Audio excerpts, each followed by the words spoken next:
We knew Utah State was going to come ready to play, know their staff, know they had the talent to come in here and battle, and they did. But I'm proud of our team.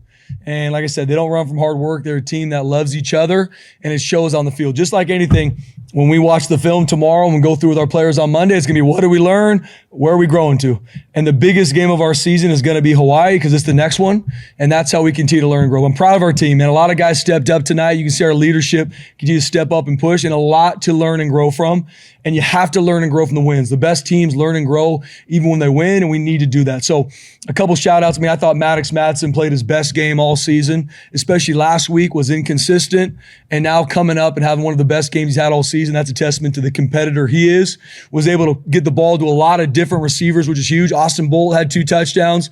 Prince had a couple big catches. Chase Penry, I think, at close to 70 yards. Cam Camper continues to be a matchup issue for defenses. And we just were able to get a bunch of different guys the ball, which is a testament to Maddox and throws and the reads. Shout out to a couple guys in our defense, man. First off, Herbert Gums is a senior D tackle that doesn't get a lot of credit because he's taken double teams, sometimes triple teams for other guys to make tackles. So, I think the world of Herbert Gums. He played one of his best games tonight, and no different. Defensively, we did some good things. There was a lot of meat on the bone that we did not achieve tonight, and a lot of the plays that were explosive, we just got to make a tackle. If we're in post defense, we got to make sure we have a post player. Like, some of those things are fixable, and we need to. And we have the guys to do it, but I'm proud of how our team went out there and battled. We were able to get a takeaway on defense. We had a couple 4th down stops, but still a lot of things that we need to improve on, and we will. And then the special teams side of things, like we knew that we wanted to change the game on special teams. We've had the game changed against us. And so for our kickoff return unit and Dylan Wright to go out there and score that 96-yard touchdown was a huge play in the game. Testament to Coach Collins, play design, and Dylan Riley. There was a hole, and he took it the distance. And especially Jonah Dalmas. A senior, a captain, does everything you want as a Boise State Bronco football player. And now he's, I think, the leading, has the most points ever scored by a Bronco and a couple different stats. He deserves all of that because not only what he does on the field, who he is as a teammate. So proud of our team, proud of the win. We protected the blue. We put a paramount on that, and excited to keep learning and grow. More than 400 yards of total offense by guys not named Ashton Jenney today. Just how well did you like the way you guys were able to move the ball? Yeah, first off, Ashton Jenney, best player in the country. Next question. And I'm proud of all the rest of our guys being able to step up. I thought Maddox Madsen played his best game. When they're going to load the box like you have to, he was able to get the ball to playmakers, and our guys executed, and we're very efficient on offense, which is a big deal. You guys are on track for the most yards per game in school history. Again, Ashton's a big reason, but what else is it about this team that is making it so special? Yeah, it's a team that loves each other, and there's no egos in our offense or on our team, and we're always looking for those. It's not about how many times am I getting the ball, what are you doing for me? It's what does the team need, and that's the group we got, especially when it's led by a guy like Ashton Jenney, best player in the country. Whenever me and him meet, it's never about him. It's about the team. Coach, how can I help this young man grow? How can we be better in this phase? He was waiting for me on Tuesday practice to see if he can get on more special teams because Ashton loves his team. When you're led by a guy like that and there's multiple leaders that are that way, you always got a shot. And when guys step up and they say, hey, when my number's called and my team needs me to execute, I need to because it's for my family, it's for my brothers. You always got a shot when you got leaders that do that. Are you going to allow him to play special teams? Oh, we're always evaluating. Let me tell you that. Always evaluating. What responsibility do you have to take care of Ashton? Because this is the second time in the last couple of games where you guys get up and you don't play him in the second half. Have to. It's a huge part of my job with our whole team. And we are a developmental program. So when we get in situations, we got to make sure we play our team because the only way to develop is to play this game, especially in game atmosphere situations, because that's when you really can evaluate where is this young man. Okay, he's been having a good week in practice. All right, put him in the game. Put him in the game. See how he responds when the crowd's cheering, the lights are flashing. Like, how is he going to act in those biggest moments? You only know that when you put him in. So especially protecting Ash, which you have to. He's the best player in the country. But we also got to make sure we get other guys reps to get them better, to have them grow, because we need to. It's a long season. And we got to keep growing week to week. And so at all positions, O and D, I'm always looking to see when can we continue to get guys in the game that have earned it in practice. We're not giving any free lunches, but it's making sure if guys are in practice, we got to get them in the game. We got to get them reps. So then it's easy for us to evaluate the staff on guys that deserve more or guys that, hey, we gave you opportunity. We got to find someone else that can do a better job. Austin Bolt finding the end zone. Big time. Proud of Austin, man. I think he had one of his better weeks of practice, and it shows. And it shows. He's go out there able to get 2 touchdowns. I'm excited for him to continue to improve because we need him to. And I thought Prince, Chase, I mean, they played well. And now we need to build on that. How can we have our best week of practice to play our best game against Hawaii? So that's always what it is for me. It's all process. What do we learn and where are we growing? And it's about the team. Not what can you do for me? It's about the team. And we put a premium on practice performance. And guys that played really well tonight, they played really dang well in practice. Guys that didn't, struggled in practice. It's all about practice performance equals game reality. I know you always prioritize team success over individual stats, but how tough is it to pull him given, what he's chasing? Yeah, I mean, it's all about the team. And Ashton is the same way. I mean, we protect him. We're going to be smart with Ashton because of how vital he is to our team. And we need to make sure we get other guys reps in there. But I also at that point, I don't know what his rush yards were, but we know he had enough. And we're not chasing us as a team, us being successful, Ashton being successful. We are aligned on the same thing. I believe that he's going to be in New York for the Heisman. I believe that because I see him work, because I see the teammate he is. This isn't a flash in the pan. Oh, I wonder what's going to happen. In January, when the snow on the ground, Ashton Genty's the first one out there working. So what everybody sees now, Ashton Genty, I've seen him work. I've seen the teammate he is. So it's going to continue to be that he's the best player in the country because he's earned it. And so all these things about him he deserves, and we got to be smart, especially when we're up in a game. We got to get other guys reps, and that's how we develop those other guys as well. Yeah, Spencer, obviously a lot of talk about Ashton so far, but how much of his success is due to, the blockers, that offensive line, the receivers, and all the other people, on that unit? This is the biggest team game in the country, in the world. And not one person can win a game, not one person can lose your game. And it's all about how everyone's helping each other to achieve a common goal. No different for Ashton. I mean, that offensive line, those tight ends, our receivers, they're blocking their tail off because that's exactly what the team needs. No different when it's high-hat pass and Ashton needs to block a D end to protect Maddox to make a throw. It's the team. How much does Ashton open the playbook for you guys? Open the playbook? Yeah. I mean, Ashton could do it all. I mean, we can line him up at empty. He could be one of our best receivers. He obviously knows all protection. I mean, he's one of the smartest football players that have been around. One, because that's who he is. Two, because he works at it. And that's our team. I mean, that's what we do at Boise State is we want guys that love football, live in that film room.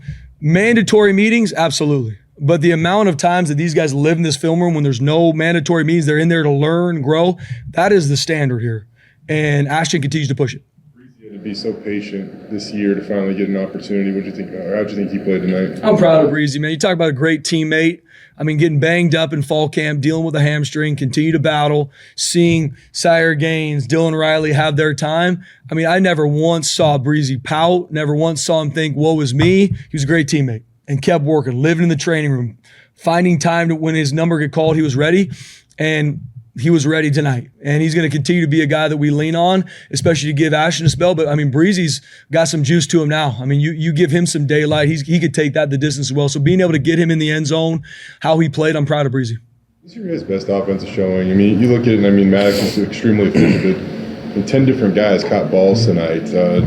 Over half those guys had multiple catches in terms of spreading it around. I mean, best offensive performance. I think it was to date, absolutely.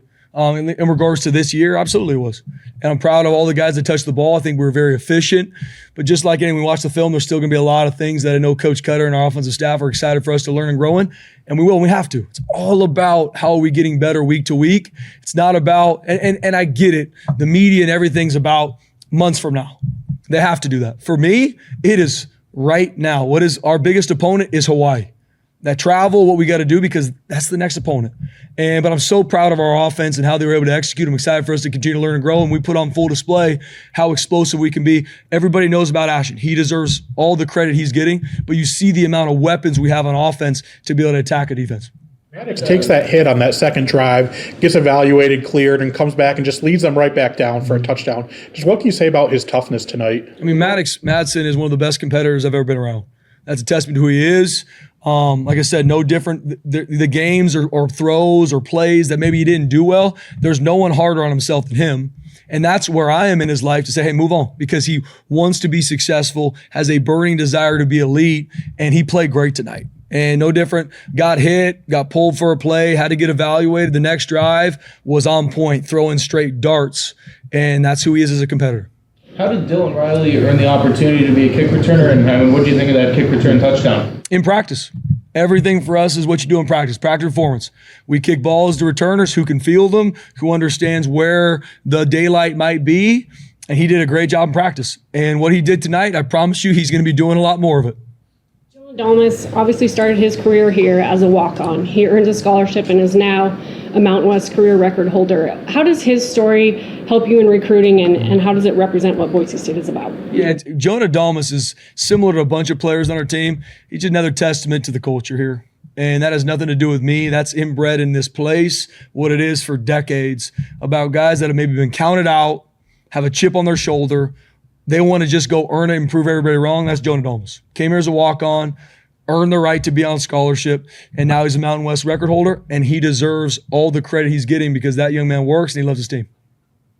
Spence, late in the game, you took the starters out, but then there was like kind of that low red zone opportunity. It was a Breezy's rushing touchdown, I think.